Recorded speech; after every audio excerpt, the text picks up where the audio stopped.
Assalamu alaykum hörmətli televizor görüşlər. Bugünkü Türkiyədəki canlanan Uyğur məsələsi, Şərq Türkistan məsələsi alaydı san proqramımıza gəlginlərini qızğın qarşı alımız. Mən Abdullah Yalğun. Qadirli qardaşlar, bugün xəbər şəklində kirgan bolsaq bu proqramığa. Bugün abdilik xəbər emas bu proqramımız. Bəlkə şu neçə həftədən bu yan Türkiyədə ciddi şəkildə küçüyüb miniyotqan Şərq Türkistan məsələsi ciddi şəkildə gün tərtib kilib atqan, məyli bundan burun heç görülməyən şəkildə məyli sənət sahəsindən bolsun, məyli akademik, məyli tənərkət sahəsindən bolsun, artistlər sahəsində bolsun, siyasətçilərdə bolsun, hətta ən yuqarısı Cumhurbaşqanlıq sarayıgacha Xitayda edib berilib atqan bulub Ramazan kirgəndə bu yan Xitay təcavüzçüləri vətənimizdə edib berib atqan bastırışlarga ciddi şəkildə qarşılıq küçüyüb miniyotdu hər sahədən. Biz muşu dairənin içində muşu bir qancha həftədən bu yan Türkiyədə ciddi şəkildə gün tərtib gələn bir qancha məsələlərini, xəbərlərini bir yerə toplab hər qaysanlarına diqqətinizə sunmaqçı bugünkü proqramımızda diqqətinizlər ekranımız olsun.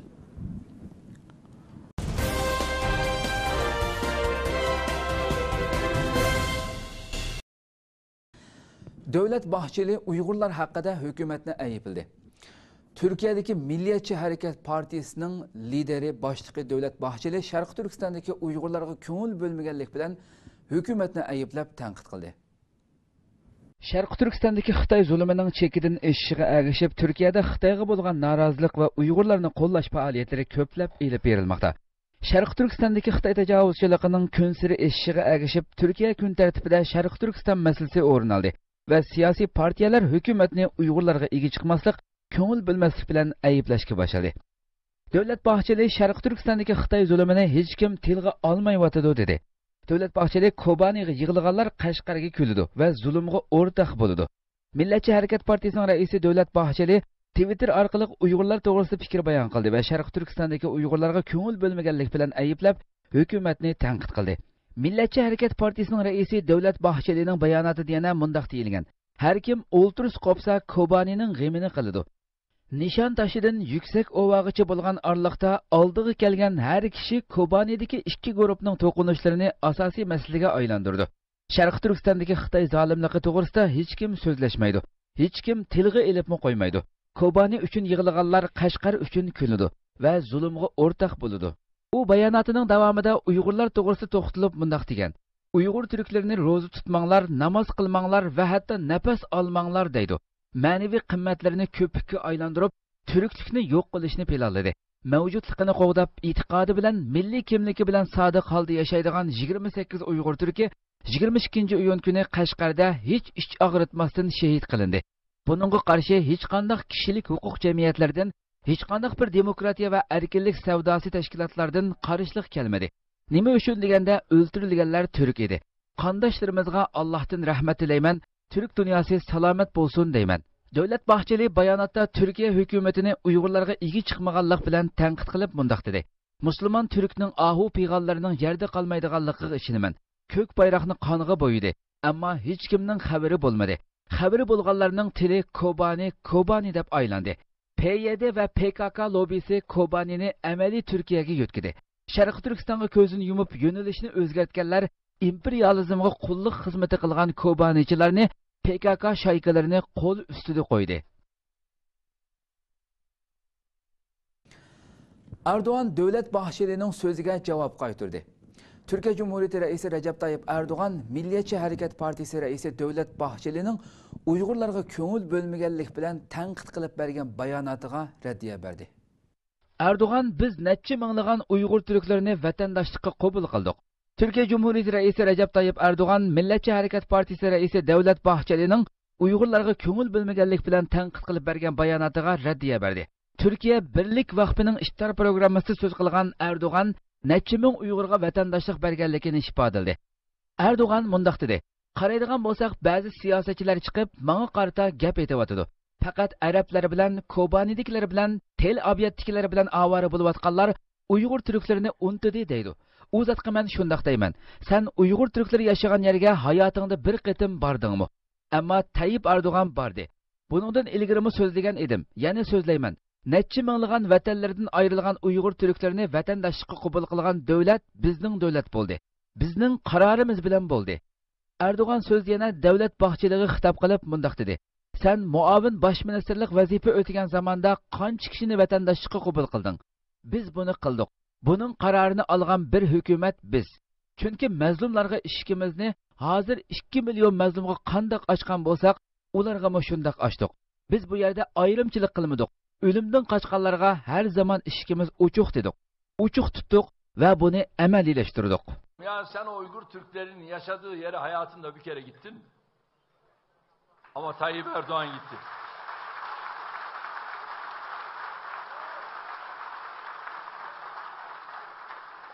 Daha önce söylemiştim, yine söylüyorum.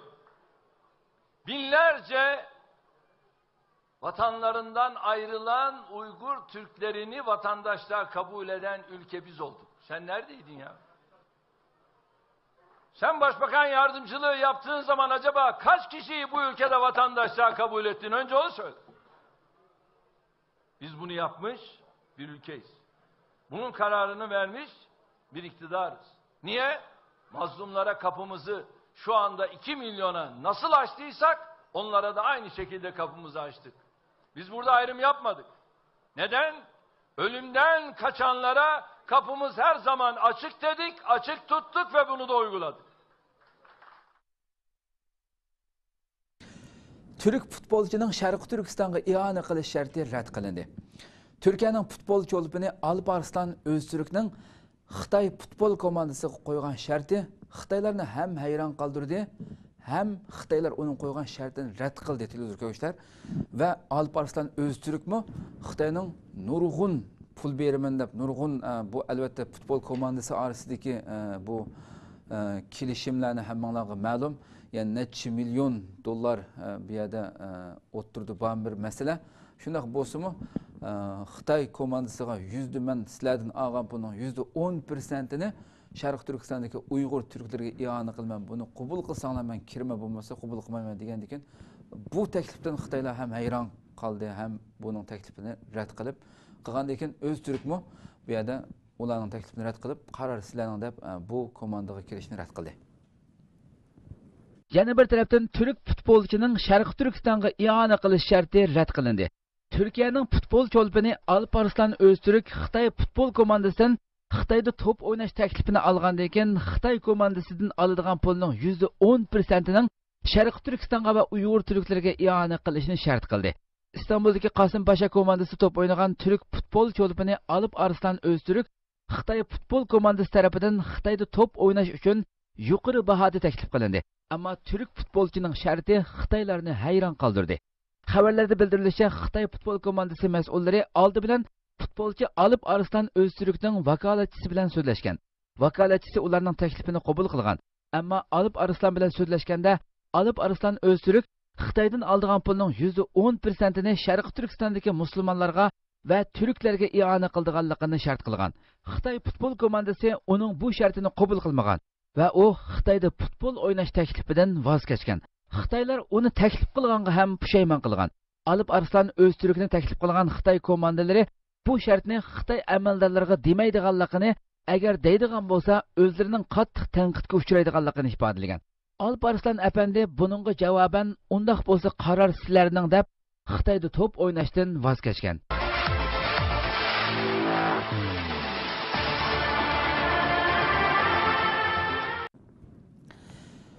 Hürmetli izləyicilər, yeni bir Türk çolpini, yani yeni bir futbol çolpini Türkiye'deki, Türkiye'nin yani bu xuddi yuqoridagi Alp Arslan O'zturkka o'xshashlam, bu mu Sharq Turkistonni unutmadi. Türkiye'nin milliy futbol çolpini Arda Turan Xitoy ishg'oli ostida qolgan va turli zulmlarga uchrayotgan Uyg'ur qarindoshlarini unutmadi va Sharq Turkistonni unutmadi. Türkiye'nin milliy futbol çolpini Arda Turan'mı Xitoy ishg'oli ostida qolgan va turli zulmlarga uchrayotgan Sharq Turkistonni unutmadi. Arda Turan o'zining Instagram hisobida Sharq Turkiston bayrog'ini ham baharlab, Xitoyning zolimligiga qarshilik ko'rsatdi. U ham baharlagan rasmda Sharq Turkiston uchun duo tilab qildi.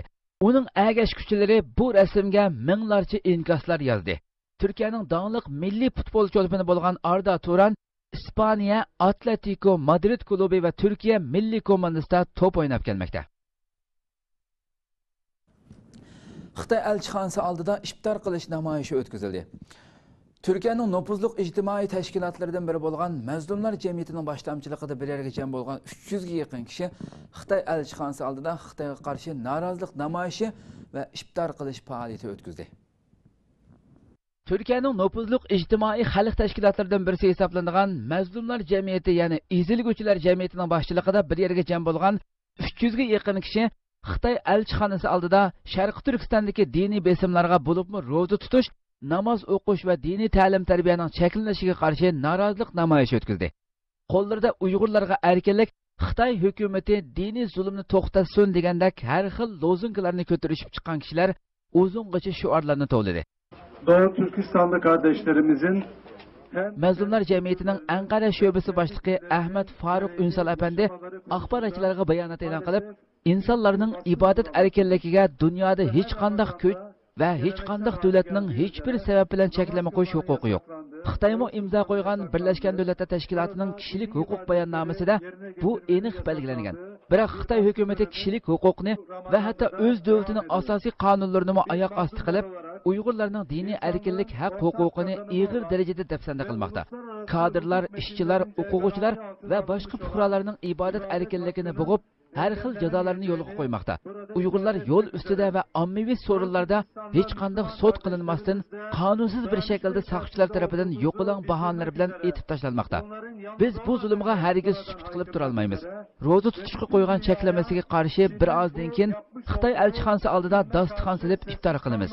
Biz Uyg'urlarning yolg'iz emasligini har doim yendi bo'ldiganligimizni bildirish uchun bu yerga jam bo'ldik. Biz bu yerdan butun dunyodagi har qaysi kishilik huquq tashkilotlarini Xitoyning bu qonun sidiqiga qarshi harakatga o'tishga chaqiriq qilamiz dedi. Namoyish qatnashgan Ankara ayollar munbiri a'zolarimi axborotchilarga bayonot e'lon qilgandan keyin Xitoy elchixonasi oldida yo'l ustiga dasturxon silindi. Yemak-ichmaklar tizilib, azon o'qilgandan keyin qatnashuvchilarning hammasi birlikda iftor qildi va iftordan keyin namoyishchilar tinch holda tarqalib ketdi.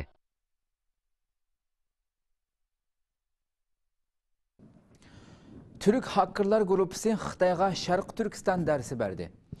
Türklarning atoqli hakkerlar gruppasi bo'lgan Ay Yulduz atriti Xitoyning nurg'un torbatlariga hujum qilib, ishlamas qilyapti. Türk hakkerlar gruppasi Xitoyga Sharq Turkiston darsi berdi.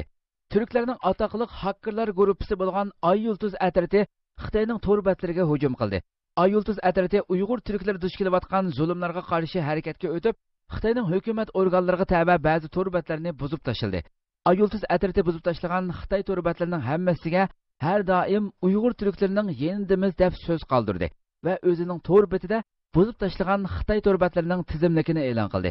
Ay Yulduz atriti nomli Türk hakkerlar gruppasining Xitoy torbatlariga chaplab qo'ygan rasmlarda bizga qilich urmoqcha, dinimizga haqorat qilmoqcha, vatanimizga besib kirmoqcha, millatimizga zulm qilmoqcha, bizdan hech kishiga ziyon kelmaydi.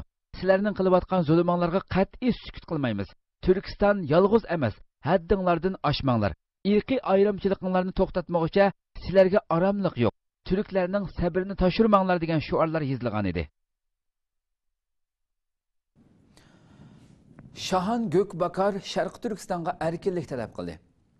Hurmatli o'zbeklar, bu yuqoridagi tövanda ko'rdigan bu xabaringlardagi kişi hem Türkiye'nin dağınıq komediya artisti Shahan Gökbakar.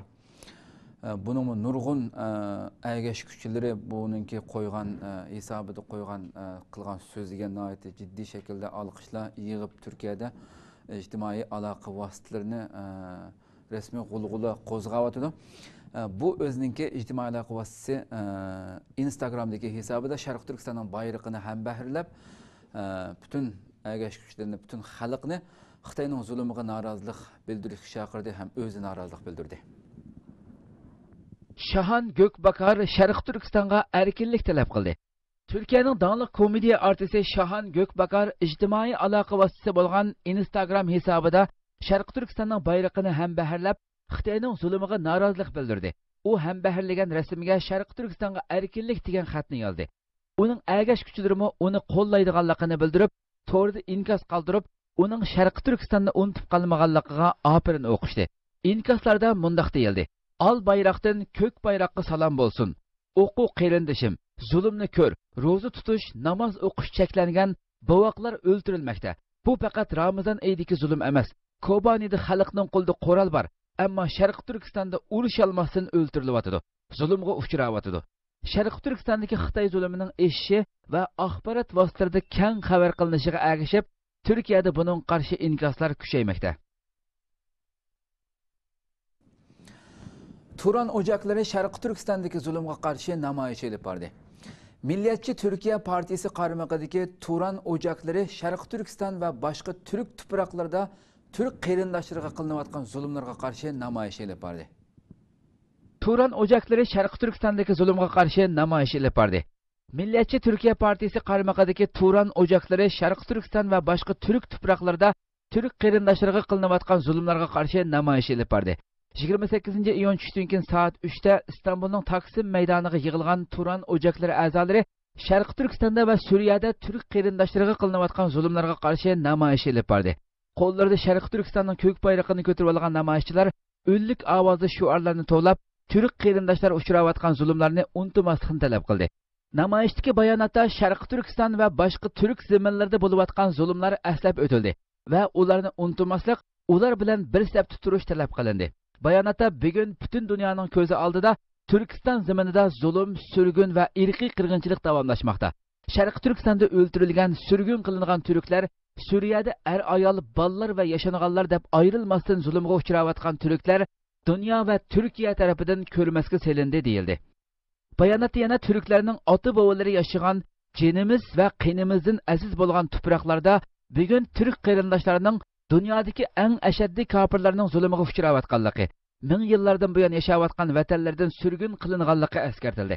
Hamda Turkiya va dunyoning har qaysi joylaridagi turk qarindoshlardan Sharqi Turkiston, Suriya, Qrimlardagi zulmlarni unutmaslik, ularning yenda bo'lish talab qilindi. İstanbul'daki Xitoy restorani oldida namoyish. Turanchi harakat munbiri nomidagi tashkilot a'zolari Sharqi Turkistonda yuz berayotgan voqealarga qarshi namoyish qildi. Ham qonga bo'yalgan qo'rchoq bovoqni tutib turib, Xitoyga qarshi bayonot e'lon qildi va bu bovoqni shu Xitoy oshxonasiga akirib, shu Xitoy oshxonasining ustidagi o'rinda qo'yib bu yerda bayonotni e'lon qildi. 28 iyun İstanbul'daki eng ta'sirli kuchli ommaviy tashkilotlardan biri bo'lgan Turanchi harakat munbiri nomidagi tashkilot a'zolari Sharqi Turkistonda yuz berayotgan voqealarga qarshi namoyish qildi va ham qonga bo'yalgan qo'rchoq bovoqni tutib turib, Xitoyga qarshi bayonot e'lon qildi. Tashkilot a'zolari namoyish qilish uchun İstanbulning Kadıköy maydoniga to'plandi. U yerdan Kadıköy, Qaraköy orasida qatnaydigan yo'lovchi tush shahar kemasiga o'ltirib, Qaraköyga qarab yurdi. Namoyishchilar o'zlari bilan birga elib kelgan cho'ng hajmdagi viviskani kemiga osdi. Viviskada Yoshsun mustaqil Sharqi Turkiston degan xat qizil rang bilan yozilgan bo'lib, namoyishchilar to'xtamay Xitoyga qarshi shuar to'ladi. Turanchi harakat munbiri tashkilotining a'zolari keyin Taksimdagi Germaniya konsulxonasining yendagi Xitoy restoranining oldiga to'plashib, Xitoyga qarshi shuar to'ladi. Qo'lida qoniga bo'yalgan va yo'gaklik bir qo'rchoq bovoqni tutib turgan Turanchi harakat munbiri raisi Hasan Kojabay u yerda Xitoyga qarshi bayonot e'lon qildi. Türk tarixshunos Xitoyga norozilik bildirdi. Atatürk Üniversitesi Tarix Fakültesi o'qituvchisi dotsent doktor Savaş Egilmez Sharqi Turkistondagi ro'za tutish cheklamasiga norozilik bildirib bayonot e'lon qildi. Türk tarixshunos Xitoyga norozilik bildirdi. Atatürk Üniversitesi Tarix Fakültesi o'qituvchisi dotsent doktor Savaş Egilmez Sharqi Turkistondagi ro'za tutish cheklamasiga norozilik bildirib bayonot e'lon qildi. Dotsent doktor Savaş Egilmez Anatoliya agentligining muxbiriga bergan bayonotida biz bu zulmning oxirlashishi uchun qo'limizdan keladigan har qanday ishni qilishga majburmiz dedi. U Uyg'urlarning dunyo madaniyatiga intayin qimmatli asarlarni qoldirgan to'kpikor millat ekanligini bildirib mundaq dedi. Xitoy hukumatı 1949-yili ota yurtimizni ishg'ol qilgan kundan toki bugunga qadar kulturimizni, tariximizni, tilimizni va e'tiqodimizni yo'q qilishga urinib kelmoqda. Sharqi Turkistonda Uyg'urlarning jamiylari taqib etilmoqda, milliy bayramlari cheklanmoqda, ayollari tug'mas holga keltirilmoqda. Xitoyning Uyg'urlarga yurgizayotgan bu sistemalik zulm sitamlarining misolini dunyodagi hech bir davlatda topqili bo'lmaydi. Bu besim va zulmlarni ozdab, Uyghur rayonining nüfus qurilmasini qasddan o'zgartmoqda. Qisqasi Xitoy hukumatı intayin qattiq assimilyatsiya siyosati yurgizmoqda. Xitoylar sistemalik shaklda Uyghur rayoniga yerlashtirilmoqda. G'ayri rasmiy manbalarda bildirilishicha, hozir Xitoy har kuni Uyghur rayoniga 1000 nafar Xitoy yerlashtirish siyosatini ishga oshirmoqda. Ayni chog'da umumiy nüfusning 93% Uyg'urlardan tashkil topadigan Uyg'ur rayonida hozir Uyg'urlar 47% ga tushib qolgan ahvolda turmoqda. Uning ustiga Uyg'ur ayollar majburiy tug'mas holga keltirilmoqda. Tug'ut cheklamasi tufaylidan 2 dan ortiq tug'ilgan Uyg'ur bovoqlar tug'ilgan hamon o'ldirilmoqda yoki oilasiga og'ir iqtisodiy ziyon selinmoqda. Savaş egilmez yana Xitoy hukumatı Uyg'ur turklariga og'ir zulm qilmoqda. Biz Turkiya Cumhuriyeti bo'lish sifatimiz bilan bu masalaga cho'qim intayin sezgurlik bilan muomala qilishimiz lozim. Chunki u yerdagi Uyg'ur qarindoshlarimiz shuncha qiyin ahvolda turganligiga qaramasdan tarix bo'yicha bizga bo'lgan qarindoshlik mehrini hech qachon uzib boqqani yo'q. Biz bu zulmning oxirlashishi uchun qo'limizdan keladigan har qanday ishni qilishga majburmiz dedi. Sharq Turkiston Türklarning va islom ummatining da'vosidir. Türkçe so'zlashadigan davlatlar xalqaro axborotchilar birlashmasining raisi Güngör Yavuz Aslan Xitoy ishg'oli ostidagi Uyg'urlarning davlati bo'lgan Sharq Turkistonning milliy da'vo ekanligini ta'kidladi. Sharq Turkiston Türklarning va islom ummatining da'vosidir. Türkçe so'zlashadigan davlatlar xalqaro axborotchilar birlashmasining raisi Güngör Yavuz Aslan Xitoy ishg'oli ostidagi Uyg'urlarning davlati bo'lgan Sharq Turkistonning milliy bir da'vo ekanligini aytdi. U Ixlos xabar agentligi qilgan so'zda yaqindan buyon Turkiya jamoat fikrida kun tartibga kelgan Sharq Turkiston butun turk dunyosining va islom ummatining o'rtaq da'vosi hisoblandi. Uyg'ur turklari o'z vatanlarida kishilik huquq tajovuzchiligiga uchramoqda va assimilyatsiya obyekti bo'lmoqda dedi. Yavuz Aslan so'zining oxirida Sharq Turkiston tuproqlarida bo'layotganlarning insoniyatning fojiasi ekanligini to'nib, avval Turkiyadagi Uyg'ur turklariga sezgur bo'lgan tarmoqlar o'rtaq qimmat qarashi asosida birlashib, u yerda bo'layotgan insoniy jinoyatlarni to'ssa, texmi kuchli qadamlar tashlandi dedi. Yavuz Aslan yana Turkiyaning Sharq Turkiston da'vosining eng kuchli qo'llovchisi ekanligini ta'kidladi. Turkiya Tashqi ishlar ministrligi Xitoyga qarshi bayonot e'lon qildi. Türkiye Tashqi ishlar ministrligi Sharq Turkistondagi Uyg'urlarga qaratilgan bostirishlarga qarata bayonot e'lon qildi. Türkiye Tashqi ishlar ministrligi Xitoyga qarshi bayonot e'lon qildi. Sharq Turkistonda Ramazon oyida ro'za tutishning cheklanganligi va yaqinda yuz bergan Qashqardagi qonliq fojia axborot vositalarida xabar qilingandan keyin kuchli inkas qo'zg'adi. Türkiye Tashqi ishlar ministrligi Xitoy Xinjiang Uyg'ur avtonom rayon deb ataydigan Sharq Turkistondagi Uyg'urlarga qaratilgan bostirishlarga qarata bayonot e'lon qildi. Bayonotda Uyg'ur turklarining ro'za tutishi va namoz o'qishi qatorliq ibodatlarning cheklanganligiga doir xabarlardan andish qilinayotganligi alohida eskartildi. Xitoyning zamin butunligiga, muqimligiga, omonligiga va bexatarligiga Turkiyaning izchil ahamiyat berib kelayotganligi bildirilgan bayonotda xabarlarga cho'nqur ko'ngil bo'linganligi Xitoyning Anqaradagi bosh konsulligimi yetkazilganligi bayon qilindi. Tuvandagi xabarimiz hurmatli izləyicilər, Türkiyədə ciddi şəkildə gün tərtib kelayotgan bu Sharq Turkiston masalasi hatto Cumhur Reislik sarayıgacha yetib bordi. Cumhur Reislik sarayidan Xitoyga qarshi Xitoyga bir ogohlantirish keldi. Turkiya Prezident sarayining bayonotchisi İbrahim Kalin Xitoy elchisining Tashqi ishlar ministrligiga chaqirtilib, Uyg'urlarga yurgizilayotgan diniy besim siyosatlari to'g'risidagi andishalarning yetkazilganligini aytdi. Türkiye Prezident sarayının bayonotchisi İbrahim Kalin Xitoy elchisining Tashqi ishlar ministrligiga chaqirtilib, Uyg'urlarga yurgizilayotgan diniy besim siyosatlari to'g'risidagi andishalarning yetkazilganligini aytdi. U so'zida biz Xitoy Xalq Cumhuriyetining Uyg'ur avtonom rayonida yuz berayotgan bir qator masalalarga munosabatli ma'lumotlarga ega bo'ldik. Ramazon oyida bir yurish cheklamalarining yo'lga qo'yilganligi, ro'za tutganlarning jazoga tortilganligi to'g'risidagi xabarlarning e'linganligi hammamizga ma'lumdir. Bu munosabat bilan Tashqi ishlar ministrligimiz bugun atiganda Xitoy Xalq Cumhuriyetining Anqaradagi bosh elchisini chaqirib, bu vaqtdagi andishalarimizni yetkazdi dedi. Sharq Turkiston uchun duo qilinganda kishilar ko'z yoshlarini tutolmadi. Turkiyada tunilgan da'vatchi va ilohiyatchi yozuvchi Ömer Döngel o'g'lining Kanal 7dagi So'g'irliq programmasida Sharq Turkiston uchun qilgan duosi hammalarning ko'zlarini yoshildi. Sharq Turkiston uchun duo qilinganda kishilar ko'z yoshlarini tutolmadi. Türkiye'de tunulgan da'vatchi ve ilahiyatchi yozuvchi Ömer Döngel o'g'lining Kanal 7'deki sohurluq programmasida Sharq Turkiston uchun qilgan duosi hammalarning ko'zlarini yoshildi. Ömer Döngel o'g'li Kanal 7'ning sohurluq programmasida qilgan duosida Xitoy zulmiga uchrayotgan Sharq Turkiston musulmonlarini tilga olganda ko'z yeshini tutolmay yig'lab ketdi. U, "Ya Rabbim, Sharq Turkistonda musulmonlar o'ltirilyotdi.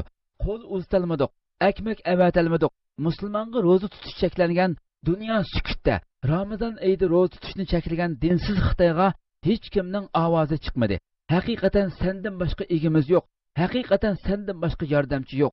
Bizga yordam qil ya Rabbim. Bizdan avval u musulmonlarga yordam qil ya Rabbim. Sharaflarini qutquz ya Rabbim.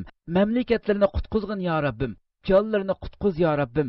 Iymonlarini qutquzgin ya Rabbim" deb duo qilganda o'zimi bulduqlab yig'lab ketdi. Uning bilan duoga birlikda qo'l ko'targanlarmi ko'z yoshlarini tutolmadi. Doğu Türkistan'da Müslümanlar öldürülüyor ya Rabbi. El uzatamıyoruz, ekmek gönderemiyoruz. Oruç yasak Müslümana, dünya susuyor. 3 tane dinsizin, 3 tane ahlaksızın dinimizde Ramazan'la alay ettiği şu günlerde Müslümanın orucunu yasaklayan dinsiz Çin'e kimsenin gıkı çıkmıyor. Allah'ım senden başka gerçekten sahibimiz yokmuş. Hasbunallahu ve ni'mel vekil. Senden başka gerçekten yardımcı yokmuş. Bize yardım et ya Rabbi. Bizden önce o Müslümanlara yardım et ya Rabbi. Namuslarını kurtar ya Rabbi. Ya Rabbi memleketlerini kurtar ya Rabbi. Canlarını kurtar ya Rabbi. İmanlarını kurtar ya Rabbi. Ölmüşlerimiz. Xitoyning maqsadi islomni yo'qotish. Turkiyaning Vahdat gazetida Xitoyning maqsadining islomni yo'qotish ekanligi va Xitoyning dunyoga jang e'lon qilayotganligi ilgari surildi. Mazkur gazetning ziyoratini qabul qilgan Sharq Turkiston ma'rifi hamkorlik jamiyatining muavin raisi Abdul Ahad Ar Xitoyning bostirishi va qirg'inchiligining sabablari haqida to'xtalib, Xitoy 1949-yili ishg'ol qilgan Sharq Turkistonda ishg'olini kuchaytirish va musulmonlarning qaytadan kuchlanib, burunqiga o'xshash yangi bir davlat qurib olishiga qarshilik qilmoqchi. Ikkinchidan, Sharq Turkistonda mo'l neft, tabiiy gaz, oltin qatorliq xilma-xil qizilma boyliqlar bor. 66 yildan buyon Xitoy bu boyliqlarni talon-taroj qilib keldi va ham buni davomlashtirishni o'ylaydi. Uchinchidan, jo'grafiyalik o'rin jihatdan Sharq Turkiston Osiyoning yuragi hisoblandi. Xitoyning Yevropaga chiqish ishikidir. Bu muhim bo'lgan rayonni yo'qotib qo'yishni xohlamaydi dedi. U Xitoyning Uyg'ur musulmonlarini eng cho'ng xavf hisoblaydiganligini bildirib, bu sababdan musulmonlarni assimilyatsiya qilishga, xitoylashtirishga harakat qilmoqda. Shuning uchun namozni, ro'zani, saqalni va boshqa diniy ibodatlarni chekildi. Rayonda islom dinini yo'qotmoqchi. Hamma odamni o'zlariga o'xshash kommunist bo'lib yashashga majburlamoqda. Sharq Turkistonliklar buni hech bir zaman qabul qilmadi, ham qabul qilmaydi. İslam aqidasi uchun kishilar shahid bo'lyotdi. Ya iymonimiz bilan yashaymiz yoki shahid bo'lamiz dedi. 2009'da 5 Temmuz Ürümçi katliamı yaşanmıştı. O zaman da o katliamla ilgili o dönemki Sayın Başbakanımız Recep Tayyip Erdoğan bu soykırımını durdur diye hatta bu olayı Birleşmiş Milletler'e götüreceğim diye bir açıklama yaptıktan sonra Çin hemen oradaki askerlerini geri çekmişti Ürümçi'de. Sonra o olaydan sonra burada da bayağı etki oldu. Yani halk sokaklara döküldü, protesto yaptı. Çin konsolosluğunun önünde elçilikler her gün protestolar olmuştu. Yani o zaman da oturuştan Türkiye'nin gündeme gelmişti. O yüzden Dünya Uyghur Qurultayının muavin raisi Seyit Dumtiri qilayotgan qirg'inchiliklarda Sharq Turkiston xalqiga psixikalik bostirish elib berayotgan Xitoyning dunyoga jang e'lon qilayotganligini bildirdi. U Xitoy kommunist hokimiyati islom va musulmonlarga qarshi nomsiz bir jang e'lon qildi. Afsuski, dunyo texchi parvosiz dedi.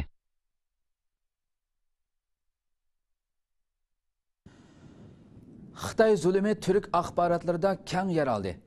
Xitoyning Uyg'ur musulmonlariga qaratilgan Ramazonlik cheklamalari Turkiya medialarida keng ko'lamda xabar qilinmoqda. Xitoyning Uyg'ur musulmonlariga qaratilgan Ramazonlik cheklamalari Turkiya medialarida keng xabar qilindi.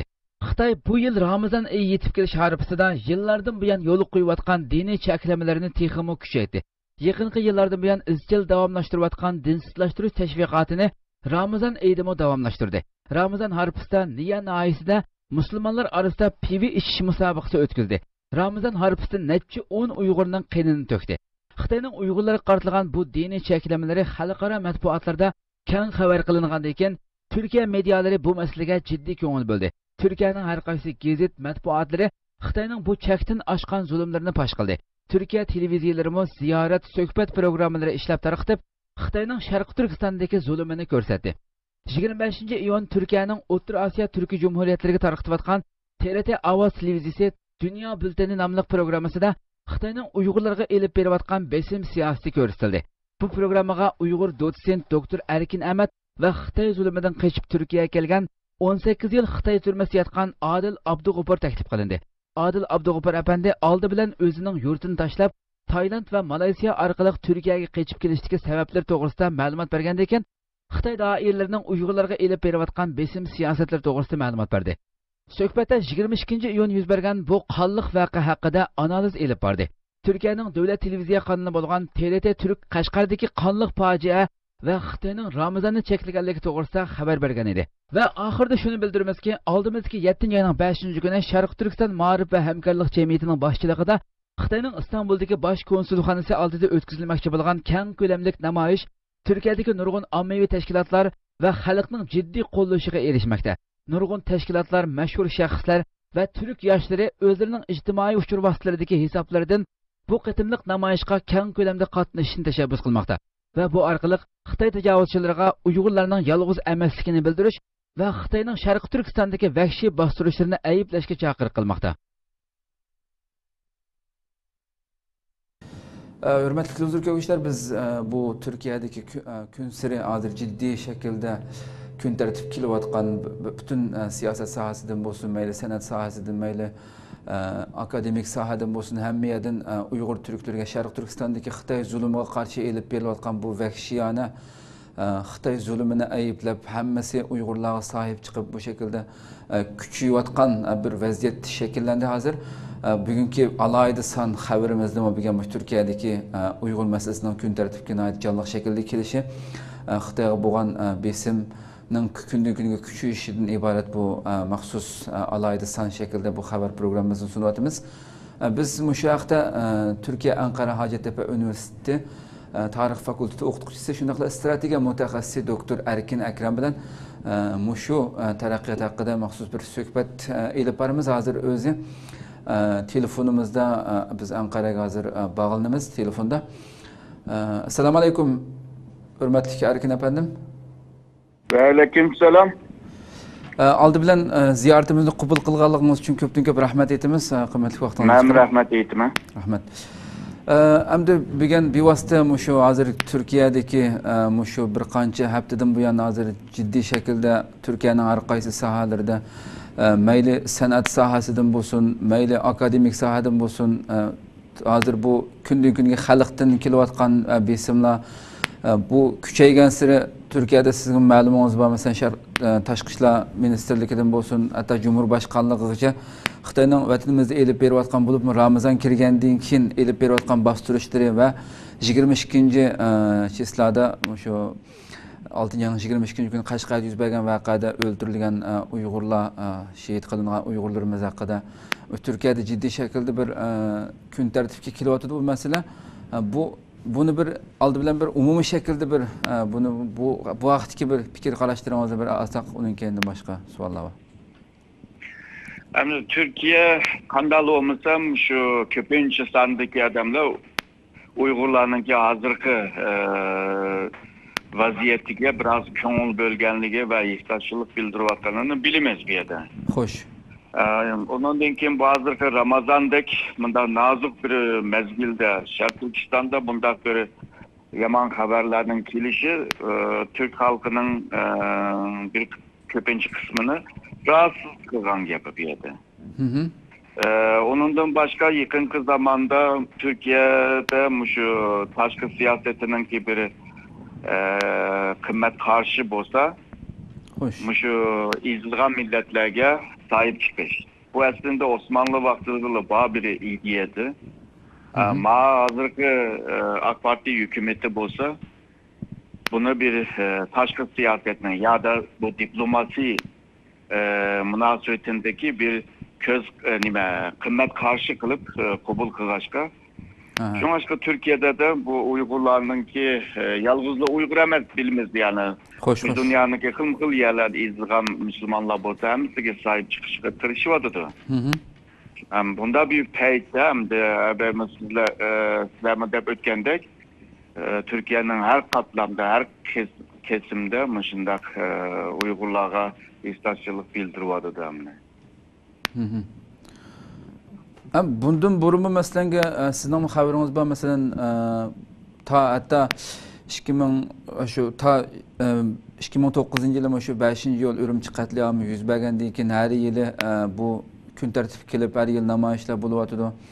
Ama şu kunlar yaqinlashgan sari 5 iyulga nurg'unlagan mayli ommaviy tashkilotlar bo'lsin, ko'z ko'ringan tashkilotlar buni qo'llab shaklda qiladi hamda. Bugun bu yilga kelgan vaqtida bundan burun hech ko'rmagan shaklda hatto donliq futbol sohasidagi va san'at sohasidagilarning bu masalaga ega chiqib hamma o'zining fikrlarini bildirib Xitoyga qarshi bayonotlarni berishi sizce bunun qanday bir ta'sir oldu bu yil mesela alayda hamma sohadan birdek ovozning chiqishiga? Hem de Türkiye'de olsun veya başka devletlerde olsun manda bir ahval var. Eğer de bir mesele gün tertipke kelgen olsa o mu gün tertipten çıkıdığan ahval mı var? Hoş. Bu golcü vakası boğan vaxtıda mı şu Türkiye'den ait çoğun faaliyetler bulup ketken. Bu vaxtıda mı nurgun şu akademisyenden sanatçıgıcı şu Xitayını tank kıran ve Uygurlara sahip çıkan manda gap sözlerime boldu. Bu vaxtıda nurgun gizlerde yani aşk günlerde Uygurlar hakkında nurgun haberlerini yazgandık ve mülahazalarıma yazılgan. Ama bir hafta ötmeyle o ötep gitti. Şunun ötep gitkendan keyin Türkiye Uygurlar hakkında haberleme azaldı Türkiye'de. Bu Ürümçi vakasında mı okşaş ahval oldu. Hazır mı buna yani okşaş ahval buluyordu. Yani Türkiye'nin ki en mühim saylamdan keyin meclisinin ki reisini saylaş ve hükümetini saylap çıkış. Degендek Türkiye'nin en mühim siyasi gün tertibi buluvatkan bir cereyanda Uygur'un meselesi Türkiye'nin ki gün tertibi kiraligen buldu. Bu mu çok bir vaziyet demek ya da çok bir tarafiyet degen gap. Ama bu tarafiyet 4-5 günün içinde ihtimal var. İnsanlar da dikkat bulgan olsa bu vaktada şu Türkiye'deki bu gün tertibine kandak uzatış. Yani daima Türkiye'nin gün tertibinde tutturuş. Belki en mühim sorulmuş olması gerek yani. Her daim hükümetke bizim şiltelerden mecliste tesir yaratalaydıgan manda bir vakaya ayrılış lazım. Olmasa bunda ahval payda bolgandakla yo'qolib ketib, keyin shunda bir vaqa chiqmaguncha bunda bir kun tartib chiqmaydigan bunda bir ahvol bo'lib qoladi. Shunga to'g'ri. Turkiyadagi tashkilotga yomon cho'ng vazifa tushyapti. To'g'ri. Dal shu savolni so'ramoqchi edim, shu savoldan keyin ham shu bir yaxshi bir fursatni shuna bir umumiy xalq shuna bir fikrga kelgan vaqtda shunda bir vaziyatni texnik uzatish, bu kun tartibini tushirmaslikning yo'llari, Sharq Turkiston tashkilotlari qanday ishlarni qilish kerak shunday paytlarda bu masalani so'ramoqchi edim sizdan. Hamda bunun yolları ko'p hamda bazı tashkilotninki ishlariga aralashib bo'lmaydi hamda o'zlari bilib faaliyetlerini ilip bardıgan kabiliyetke ve akıllığa sahip olar. Ama bazen de bu meselelerge sel karab yani skandal olmasa bu Türkiye'deki halk bizine kollaydı, bize istasyonluk bildirdi, deple kaldı bulmaydı. Bazen Türkiye'deki mühim bir mesele halik ekilip Türkiye'nin taşkı siyasetinin ki bir terkibiga aylandırış lazım bu meseleni. Şununla Türkiye'nin ki taşkı siyaseti bu çağkı mangan seri Şer Türkistan meselesi mi bu çağkı bile billi mandı. O vaxtıda Şer Türkistan meselesi hem halkının ki köngda hem de hükümetinin ki kön terkibi de buludu. O vaxtıda ondan keyin Uygurlarga bo'lgan bu istatçılığı ya da kollaşları uzun devam kılalaydı. Hem de bunu kılalışı için hem cemiyette, Türkiye'nin cemiyetinde meyli kandak teşkilatlar olsun, ularla yaxşı bir münasebetini kuruş lazım. Çünkü Türkiye'de nurgun şu cemiyet karakterlik teşkilatlar var. Ularla kandak hemkarlık kılış meselesi var. Onun bu matbuat meselesi var. Bu matbuatta kandak kişilik bir teşvikatlarını kılış meseleler var. Onun için partilerle kandak münasebet kuruş. Normalde şu Türkiye'nin ki asas şu Türk partini değil, en çok partini değil. Bu çok partilerle kandak bir mesafede bir münasebetine ilip bir iş diyen mesele var. Bir partiye isil varsa, mesela o partiye yani kim gibi saylamda çıkıp gidip kalsa, o vaxtta da seninki umudumu çıkıp kalkan olur değil mi? Sonuçta bu kelgüsünü 20 yıl, 50 yılını oylap durup, partilerle kandakları münasebetini kurup bu özününki siyasetine kanda ilip verişini yolunu izleş lazım hem de. Hoş.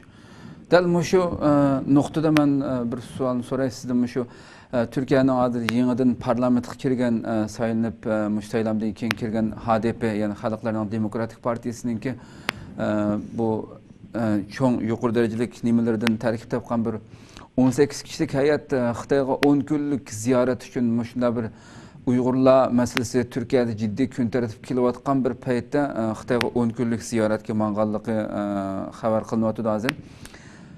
Siz bunu bu qanday tushunsiz? U yerda qanday hatta o ziyoratga berish sabablari o partiyadan e'lon qilingan nimalardan hech qanday Uyg'ur masalasiga yer berilmagan. Bu ziyoratda nimalar bo'ladi? Nimalar so'zlashildi? U yerda qanday qaraysiz bunga? Xitoy Komünist Partisi'nin ki davet kılınışı bile bu ziyaretini amelga aşırgan. Şoňaşka Xitay'nınki niyeti nimedu diyen bir mesele var. Hoş. Bu dakika ketim şu Türkiye'ninki bir aslanlık millet değil. Bula bir saylam bile Türkiye'ninki şu saylamınki şu %10 diyen şu çektin tosaklıkını işip meclis kırıldı. Yani manda diyen vaxtıda budakı saylamda hemmisinin közüge çılıkan bir galbiyet şu Kürtlerninki kurgan bu parti yani HDP. Hoş. Bunda bir partinin Xitay'a davet kılışı normal.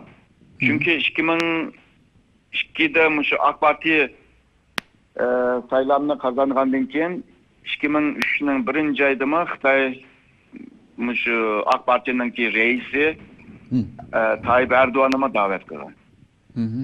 O vaxtıda Tayyip Erdoğan tek baş minister emesti. Yalğızla parti reisi.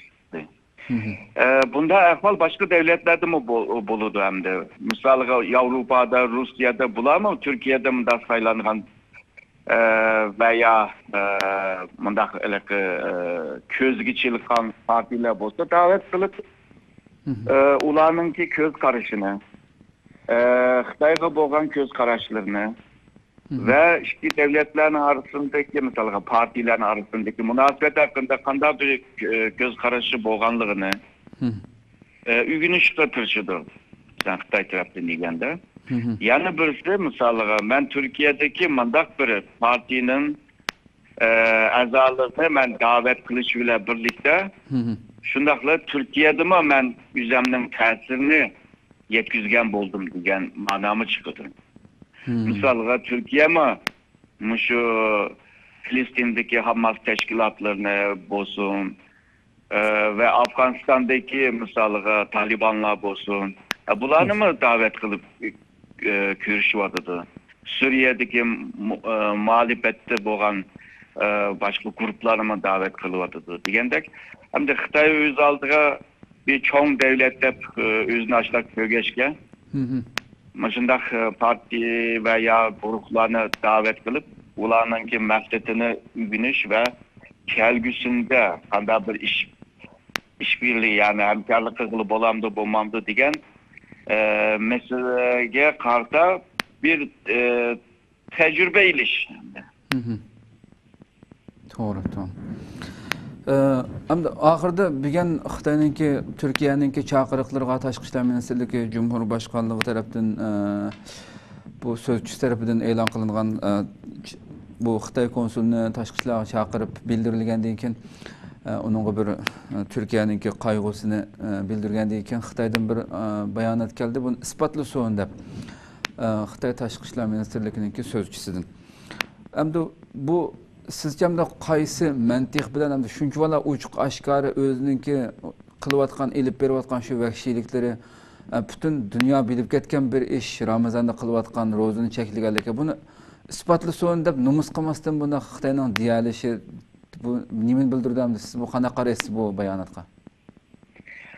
Hem de siyaset degan bir sanat yani işini hal kılışınınki bir sanatı.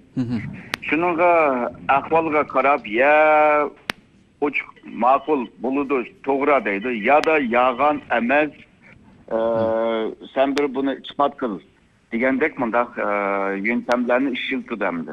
Hoş. Ya Xitay hakikaten bu Kaşgar'da boğan vakanı bilmeydi. Ya da bilip bunu ixra kılışını halamayvadı. Bunu hem de kaysı doğru oğanlığını hazırca bilmeyimiz. Hem de ertesi gün asla bunu bilvağılım buldu o gap sözlerinden tepeyle. Ama Türkiye'ninki bundak bir pozisyası Xitayga bir uçur belgen buldu. Yani bu Şarkı Türkistan'daki Uygurlarınki ahvallığa karta biz daima köngül duyulatımız. Ular yaxşı yaşsa ikimizdeki devlet münasebeti yaxşı olup qarab mangdı.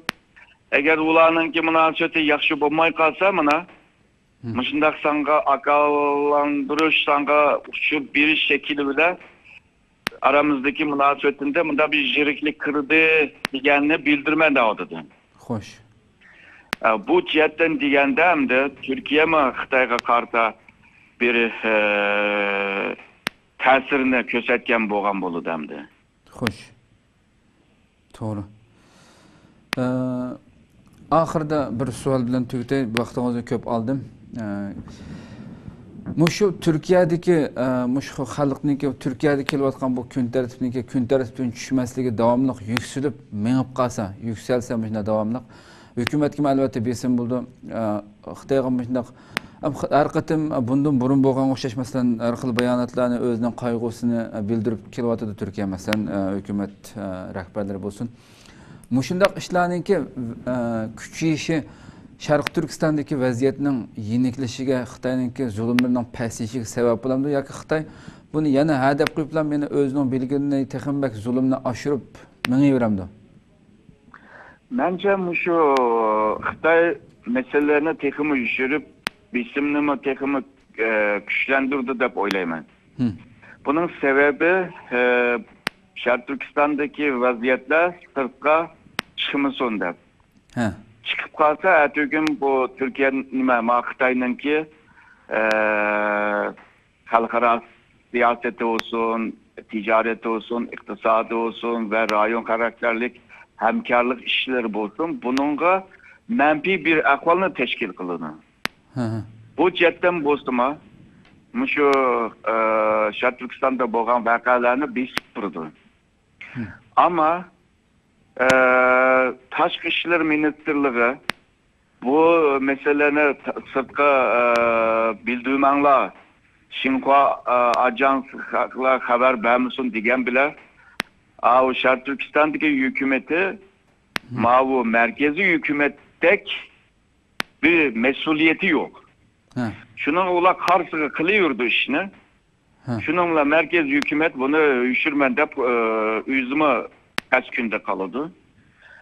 Misalga Türkiye'den başka Ha. bazı İslam devletlerine birlikte hareket kılıp Ha. Xitayni tanqid qilgan taqdirda u vaqtida Xitoyga ta'sir bergan bo'lib, belki Sharq Turkistondagi hozirgi vaziyatlar biraz yumshab qilish mumkin.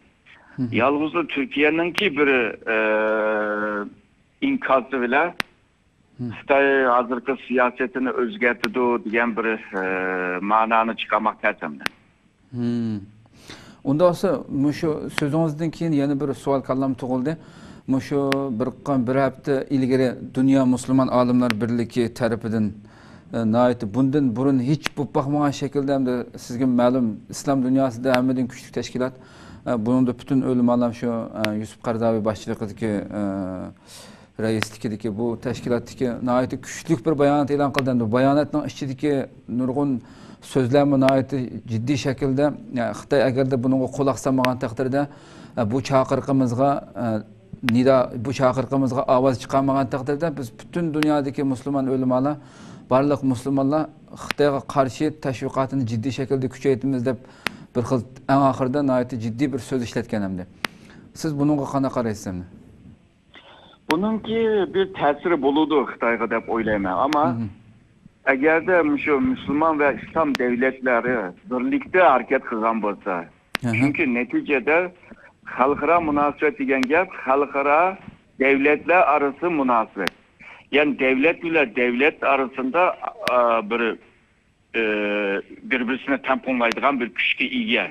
Xo'sh. Ama cemiyet karakterlik bunda teşkilatlar xalqaro munosabatlarda jiq bir roli bo'lmag'achqa, bazı devletler bununla dikkat almak mümkün yani Xitoydagi devletlerce. Xo'sh.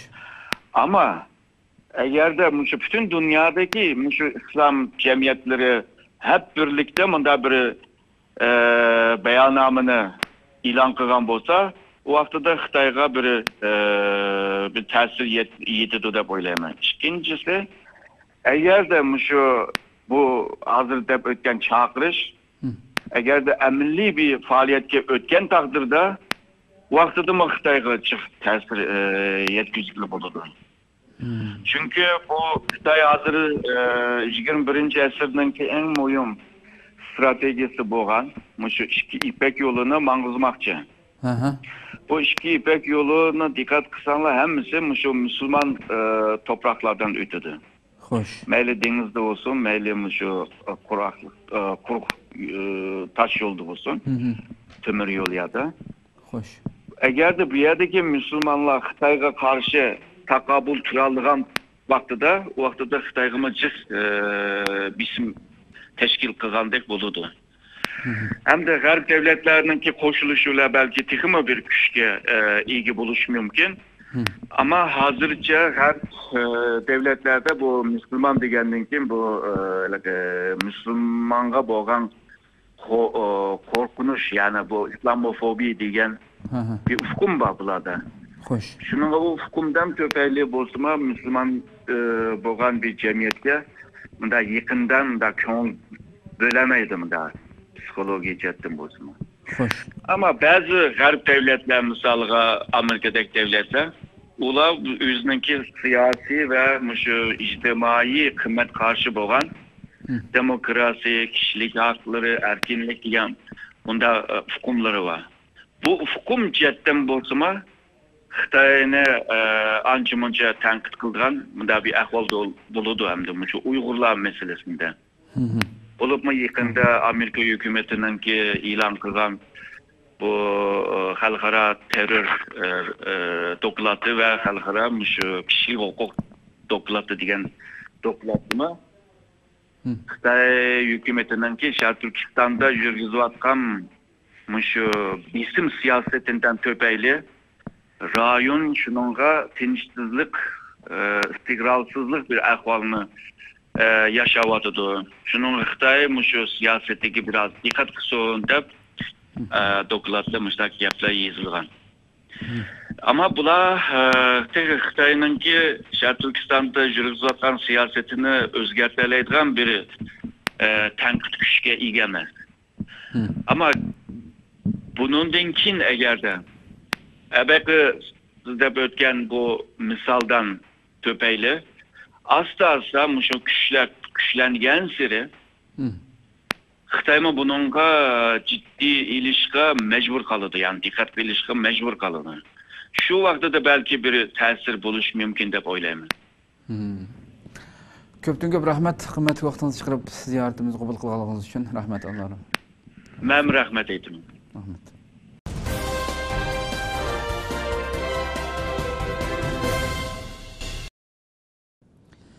Hürmetli televizyon görüşler, şuna qilib bugün bu alaydı san programması, yani Şarkı Türkistan'ın meselesinin ki Uygur meselesinin şu Türkiye'de gün tertipki kelişi, Türkiye'de naiti canlanışı, Türkiye'de canlanğan Şarkı Türkistan meselesi alaydı san programımızı bugün müşahede ahırlaştırmamız.